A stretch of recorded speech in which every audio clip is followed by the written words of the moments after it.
B pharm first year first sem का important topic है pharmaceutic subject के अंदर। टॉपिक है हमारा फार्मास्यूटिकल इनकम्पेबिलिटी। यूनिट नंबर 4 का टॉपिक है। एग्ज़ाम में हर साल हर सेमेस्टर में क्वेश्चन आता है कि फार्मास्यूटिकल इनकम्पेबिलिटीज़ क्या है और उसके टाइप बताइए।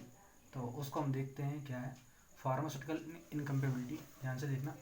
फार्मास्यूटिकल इनकम्पेबिलिटी उसको बोला जाता है जब कोई दो या दो से अधिक ड्रग्स साथ में हम ले लेते हैं और वो आपस में मिलके एक इनकम्पेबिलिटी अराइज कर दे। इनकम्पेबिलिटी मीन्स कोई प्रॉब्लम जनरेट कर दे। जैसे केमिकल डिकम्पोजिशन हो सकता है उसके अंदर, फिजिकल डिसोसिएशन हो सकता है और थेराप्यूटिक अपोजिशन हो सकता है। इसी को हम बोलते हैं pharmaceutical इनकम्पेबिलिटीज। A condition in which two or more agents, when brought together, results in chemical decomposition, physical dissociation, therapeutic opposition is termed as pharmaceutical incompatibilities।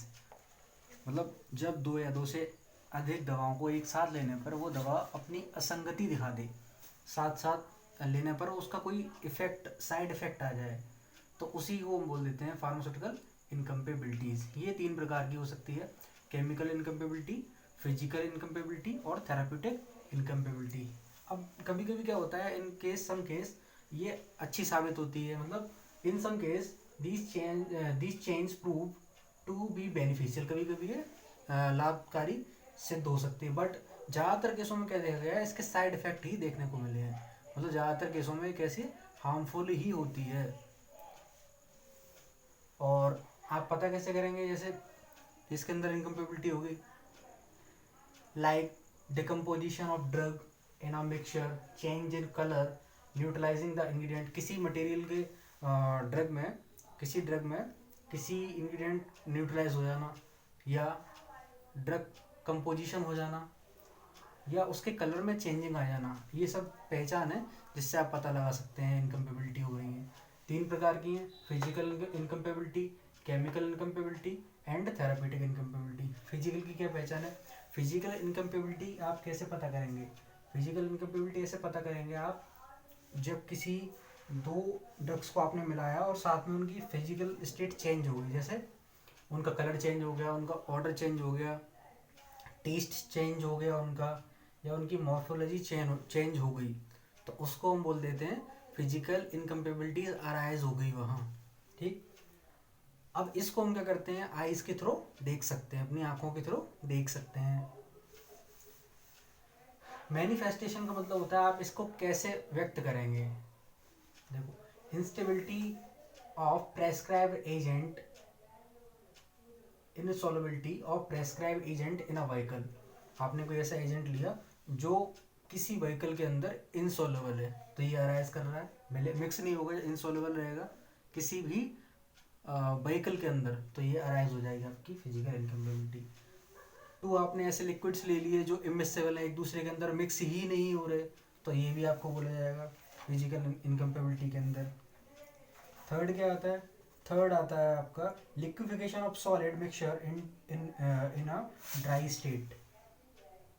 आपने 2 ऐसे सॉलिड मटेरियल लिए जिनको आपने मिलाया, और मिलाने के बाद वो क्या हुआ, एक लिक्विड स्टेट में कन्वर्ट हो गए, तो ये भी क्या है, फिजिकल इनकम्पेबिलिटी का पार्ट है। अब कुछ फैक्टर होते हैं जो इनसॉल्युबिलिटी को बताते हैं। वो कौन कौन से फैक्टर हैं, इस वाले के अंदर हम बात कर रहे हैं। Physical इनसॉल्युबिलिटी of prescribe agent in a vehicle. इसके अंदर कौन कौन से फैक्टर हैं जो किसी मटेरियल को सॉल्युबल होने से रोकेंगे। जैसे कभी ड्रग का पीएच चेंज हो जाए, माइलिंग प्रॉपर्टी उसकी डिफर हो। तीसरा, यूज़ ऑफ सर्फेक्टेंट। आपने कोई सर्फेक्टेंट का यूज़ कर लिया जो उसको सॉल्युबल होने प्रॉब्लम अराइज कर रहा है। नेक्स्ट, कोई आपने ऐसा को सॉल्वेंट यूज़ कर लिया जो उसको इनसॉल्युबल होने दे रहा है, उसको उसके अंदर सॉल्युबल नहीं होने दे रहा। अब अगर ये दिक्कत आपको आ जाती है तो आप उसको कैसे ठीक करेंगे? इसके लिए होता है method to remove physical incompatibility. अब आप कौन कौन से मेथड लगाएंगे उस चीज़ को दूर करने के लिए? देखो, इमल्सिफिकेशन हम कर सकते हैं, कैस्टर वाले एमल्सन का यूज़ कर सकते हैं, ऑलिव वाले एमल्सन का यूज़ कर सकते हैं। एलपी का मतलब होता है क्या, एलपीई का मतलब पता है आपको? कैस्टर ऑयल, ऑलिव ऑयल और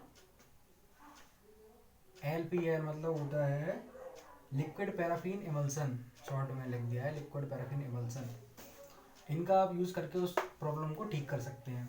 नेक्स्ट आता है यूज़ ऑफ सस्पेंडिंग एजेंट। आप सस्पेंडिंग एजेंट का यूज़ करके उस फिजिकल इनकम्पेबिलिटी को ठीक कर सकते हैं, ट्रीट कर सकते हैं।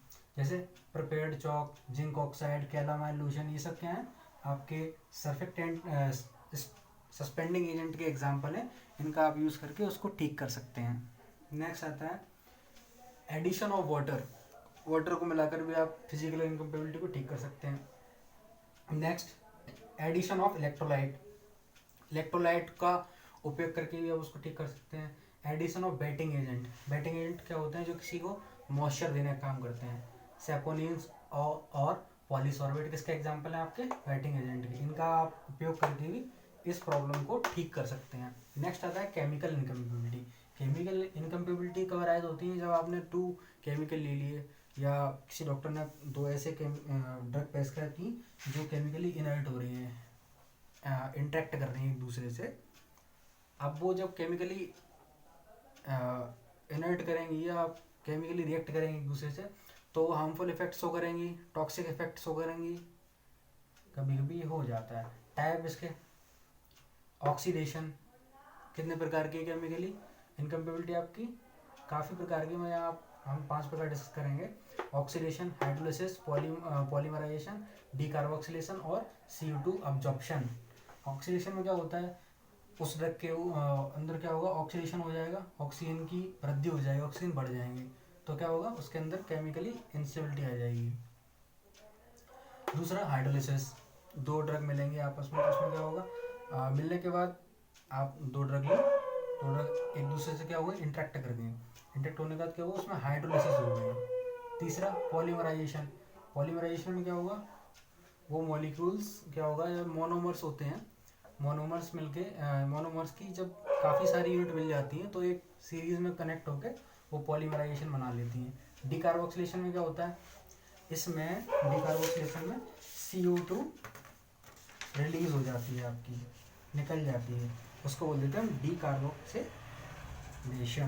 अब आता है CO2 अब्जॉर्प्शन। इसमें क्या होगा? CO2 आपकी एब्जॉर्ब हो जाएगी और वो एक प्रेसिपिटेट फॉर्म बना लेती है CO2 एब्जॉर्ब होकर।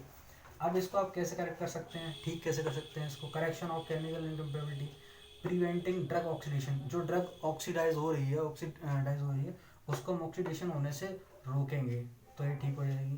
Preventing of drug hydrolysis. Hydrolysis हो रही है ड्रग, उसको हाइड्रोलाइज होने से रोकेंगे।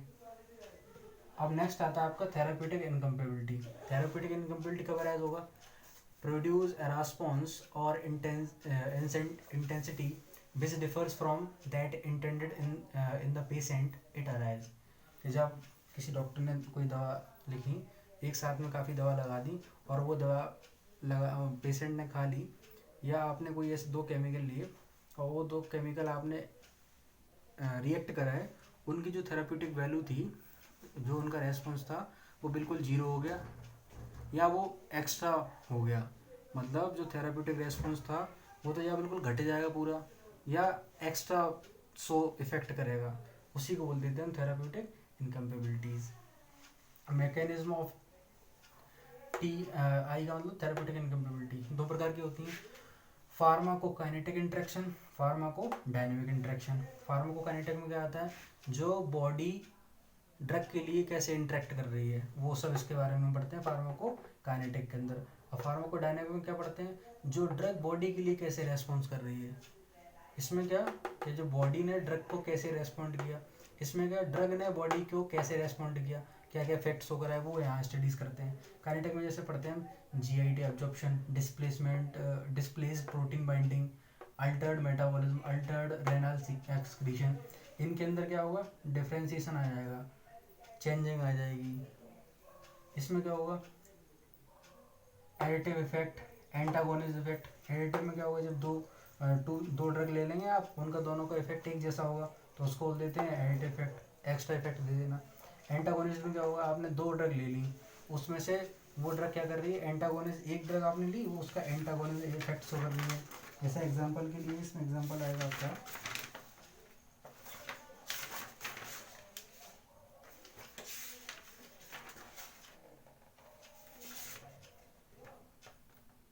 इसमें एग्जांपल आया था आपका, कोई आपने ऐसी दो अपोजिट नेचर की ड्रग ले ली और वो एक दूसरे से क्या हो रही, एंटागोनिस्ट इफेक्ट शो कर रही हैं।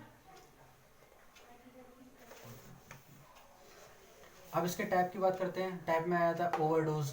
ओवरडोज मतलब किसी डोज की जो कंसंट्रेशन है वो ज़्यादा हो जाना, मात्रा ज़्यादा हो जाना, उसको बोल देते हैं हम ओवरडोज। अंडरडोज, डोज कम रह जाना, अब ज़रूरत थी, नीड थी उसको 500 mg की और डोज ही उसके शरीर में पहुंची 300 mg। ओवरडोज में क्या होगा, 500 mg की नीड है, आप दे रहे हो उसको 1500 mg, तो ये चीज़ क्या है, ओवरडोज कहलाएगी। अंडरडोज में डोज कमी हो जाना। Improper consumption by patient, patient के द्वारा उस ड्रग को प्रॉपर वे में ना लेना। इनप्रॉपर कंजप्शन का मतलब होता है जैसे प्रॉपरली ना लेना, वो ड्रग पूरी तरह उसके बॉडी पार्ट में एब्जॉर्ब ना हो पाना, सही तरह से उसको ना सेवन करना, उसको बोल देते हैं इम्प्रॉपर कंजप्शन, सही समय से ना लेना। नेक्स्ट आता है कंट्राइंडिकेटेड ड्रग्स, ड्रग का सही उपयोग ना करना या दवाओं के विपरीत संकेत शो हो जाना, उसको बोल देते हैं कंट्राइंडिकेटेड ड्रग। अब नेक्स्ट आता है मेथड टू रिमूव इट। अगर ये प्रॉब्लम देखने को मिलती है तो हम ऐसे कैसे ठीक कर सकते हैं। सबसे पहला तरीका क्या है कि जब कोई ये देखने को मिलती है तो पहले हमें काम क्या करना है, जो ड्रग में एरर हो रही है, ड्रग डोज में एरर हो रही है, जैसे आपको 500 mg देनी थी दिन भर में, तो आप 500 mg ही देंगे, ना आप 450 देंगे, ना आप 600 mg देंगे, उतना ही ड्रग उसको देंगे जितना वो डॉक्टर के द्वारा उसको प्रेस्क्राइब्ड किया गया है उस पेशेंट के लिए, एज के अकॉर्डिंग। तो वहाँ ये होने से बचेगा, थेरेप्यूटिक इनकम्पेबिलिटी होने से बच जाएगा वो। नेक्स्ट क्या है, the drug producing maximum drug interaction should not be used, कि ऐसी दवा जो अपना स्मॉल कंसंट्रेशन में भी ज़्यादा इफेक्ट शो कर रही है, ड्रग इंट्रैक्ट कर रही है, तो उसको देने से रोका जाए, उसको उपयोग करने से रोका जाए। मान लीजिए कोई 2 mg की ड्रग है, वो पूरा इफेक्ट शो कर रही है, तो उसको क्या है, ज़्यादा इफेक्ट शो कर रही है 2 mg से ज़्यादा, तो उसको क्या है, उसको उपयोग करने से रोका जाए। ये था आपका टॉपिक फार्मास्यूटिकल इनकम्पेबिलिटी। चैनल को सब्सक्राइब कर लेना, वीडियो को लाइक कर देना, फ्रेंड के संग शेयर कर देना। Thank you.